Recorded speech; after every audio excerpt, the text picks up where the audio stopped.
जखन कन्या देखे ले लड़का के बाबूजी सब जाइ छथिन ने तो एगो चीज साथ में लऽ गेनाइ भूल जाइ छथिन, आईना। और एगो चीज लिखेनाइ भूल जाइ छथिन माथा पर जे हम भिखमंगा छी आ पूरा परिवार हमर भिखमंगा अछि। बुझलिए?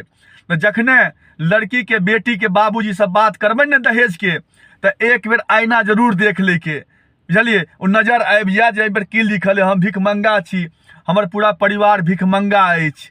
बुझलिए? ताहि दुआरे आईना जरूर लऽ कऽ जायब साथ में जे हमरा दहेज के नाम पर कनी भीख दऽ दिअ।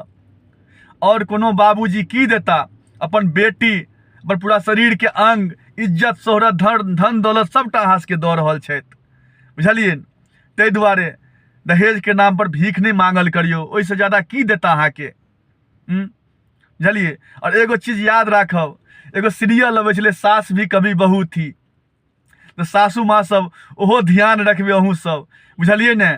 और दहेज बंद करू। बुझलिए ने? दहेज के नाम पर बेटी सबके बड़ अपमानित होइए, बड़ अपमानित होइए दहेज के नाम पर। बेटी सबके आगा बढ़ दियौन, दहेज के नाम पर अपमानित कऽ कऽ हुनका सबके पीछा नहीं धकेलियौन। बुझलिए ने? दहेज बंद करू, महापाप अछि। एक तरफ माँ दुर्गो कहै छियनि, माँ लक्ष्मियो कहै छियनि, आ एक तरफ दहेज के नाम पर बेटी बहिन सबके एते अपमानित करै छियनि।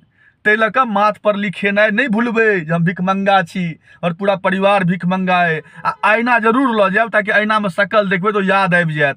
ताहि लऽ कऽ दहेज के नाम पर भीख नहीं मांगल करियो, बड़ अन्याय छै, महापाप छै। चलू ठीक छै।